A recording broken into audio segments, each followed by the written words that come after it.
What's the number one thing that Westerners get wrong about China in 2025? I get asked that a lot. Let's start off nice and easy. Yeah, it's hard because I mean, it's interesting that you said in 2025 because it's a moving target. I mean, 10 years ago, I would have said something else. People were talking about how China couldn't innovate, or that social media was going to be this unstoppable emancipatory force. Today, I think, I guess I'm cheered in thinking that people are getting it less wrong. I think there's a really interesting narrative shift happening in the year 2025, where especially younger people, I think, are really changing their minds on China, at least in the United States. I haven't spent a ton of time in Europe this year, so I don't really know whether that's followed in Europe.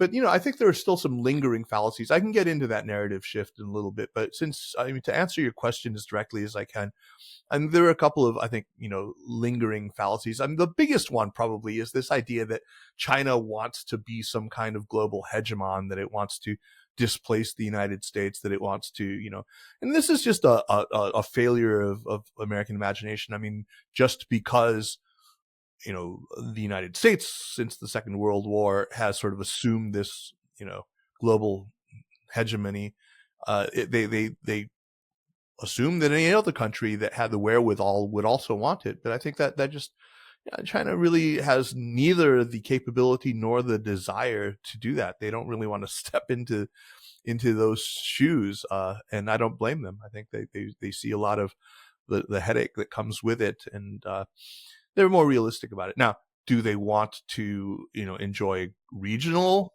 hegemony? Certainly. I mean, I think they want to be the unchallenged, top dog in their neighborhood for sure in East Asia. But I think that the idea that and then I think the corollary to that they want to, become the global hegemon is that they want to, push their ideology out into the rest of the world. That they somehow imagine that their ideology, which by the way is called Xi Jinping thought on socialism with Chinese characteristics for the new era, that's somehow a sexy brand that everyone's going to be beating a pass to their door and is going to want to sign on for. Yeah, give me some of that Xi Jinping thought on socialism with Chinese characteristics for the new era, not for the old era, for this new era. It's very silly. I mean, it's right there in the name. I mean, Chinese have exceptionalist beliefs about China. All countries, especially the so-called great powers, they all have it. But I mean, we're really familiar with American style exceptionalism, but I think maybe less familiar with the Chinese style of exceptionalism. It isn't a proselytizing religion. It isn't one that says our values, our institutions are valid for all people in all times, and we must, compel the rest of the world to take up our same,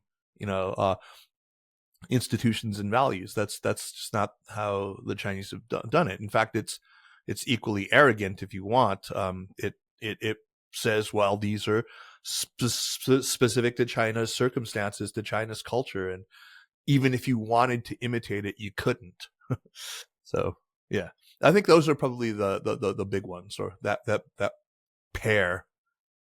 I'm a total news junkie, and to the detriment of my mental health, the first thing I do every morning is have myself a nice and juicy doom scrolling session. Yeah, but in any too. case, in the mainstream media at least, China is almost always, in the West that is, almost always depicted as some sort of sinister threat, like between the lines, if not completely out in the open, at least politically. The news is usually either about a new incident involving some sort of aggressive saber rattling around Taiwan, or the disappearance of somebody like Jack Ma, etc. So the image of China that is consistently served to us is almost that of some sort of a bigger and more powerful North Korea or something. But then once in a while, there's going to be a headline about some insane technological breakthrough, Right. like the recent DeepSeek one, that runs completely counter to that entire narrative. I mean, if China is indeed this endless Asian gulag where all thinking is tightly controlled, if not prohibited, how is this breathtaking speed and scale of development even possible? So there is this glaring gap in Western media that is left completely unaddressed, and I think that's on purpose. So I thought you might be able to help resolve this pickle a little bit. Sure. Let me take a stab at that. I mean, first of all, what you describe, I can completely understand why someone, uh, especially somebody who, isn't steeped in American news media all day long, would conclude that. I don't think that it's as deliberate as you make out. I think that the problem is basically a structural one. It's a problem of the way that news is reported. I have lived in the United States. I moved back to the U.S. in 2016. My wife and I, with our children, we moved here from Beijing, and so I've got to witness, the first 4 years of the Trump presidency, and I'm sticking around for this second helping, and my God, I am really glad that the American news media sort of sees it as their responsibility, or some of them do. Obviously, there are some that don't, but the reputable news outlets, they see it as their duty to speak truth to power, to sort of ferret out the perfidy of powerful actors, right? They want to expose the malfeasance of powerful corporations or individuals or political actors. I'm glad of that. I'm glad that they see their role as primarily adversarial, but we have to ask ourselves, does that work when you are reporting on foreign countries? Like I've often said this before, and I think it bears repeating. I can pick up a copy of the New York Times sitting here in the States, or the Journal, or I can scroll through Apple News about American domestic politics, and I will see a lot of very negative stories about what's happening in America with good reason. And yet I sort of know that, no king's protests aside, once, Blue Moon will have real protests and people will be charging the barricades. But most times, even though I've read yet another story about, an innocent, black motorist, an unarmed man who was beaten by cops, or another school shooting, or another corrupt politician, or what have you, that somehow I have the rest of the newspaper as ballast. I have my lived experience in America, that I know that most of American life isn't represented by these extreme headlines. So that's great. I mean, I still, like that feeling like you do. I'm like a masochist as you are in the morning. I wake up every morning and I open my eyes and I say, okay, what fresh outrage from Donald Trump today? But I still kind of know that things aren't truly, truly off the rails just yet. I mean, we are in the midst of a constitutional crisis and all this stuff, and still somehow things kind of function. Now, that's because I have, well, like I said, the rest of the newspaper, I have my lived experience. And you don't get that when you're reading only 5 or 6 stories in a newspaper in a given day on China. They're going to be the more sensational stories. Some of them are going to be sensational in the bad direction, the sinister things you were talking about, the giant gulag, So they're going to be about human rights violations, the oppression of some minority ethnicity.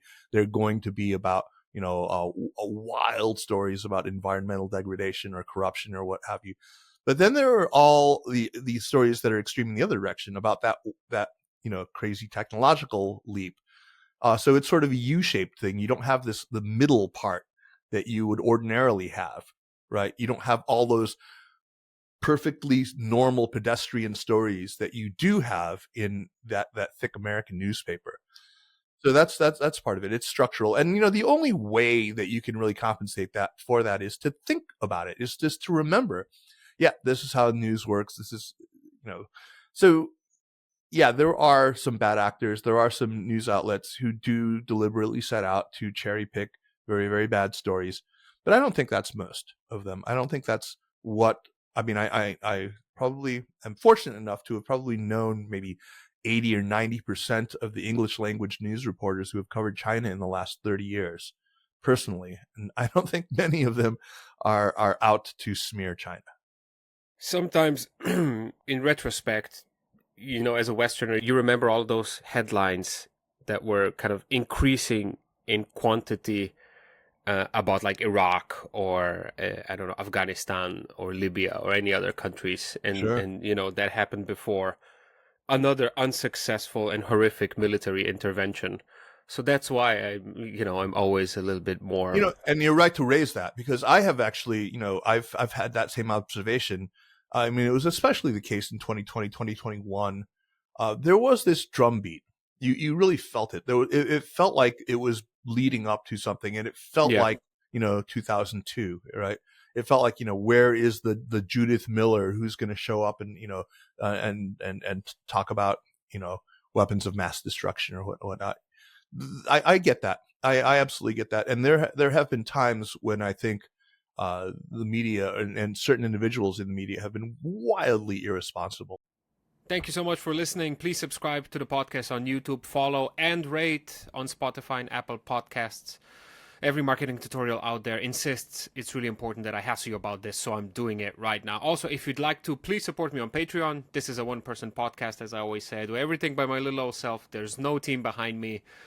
It's very sad, I know, but you can help by hopping on Patreon and finding the Smart Cookies podcast on there. And then last but certainly not least, as always, I have to thank my existing patrons. Tovarishin Tovarishice, absolute legends. Without you, there would be no Smart Cookies, which makes you actual producers of this show. So eternal thanks goes to Amy Jons, Matija Renčel, Florian Hauer, Peter Karba, Matija Zupančič, Dejan Žolnir, Derej Rok, Tržan, Saša Vipatnik, Neven Cvijanović, Juž Premrov, Sirkezi, Goran Ivašić, Anže Sever, Ole, Marin Ferrara, Aljaš Mahar, Štrole, Ajda Mancian, Miha Medved, Medinjo, Goran, Gordon, Lorenzo, Jurečuk, Mila, Carmen Veronica, and Tai Chi.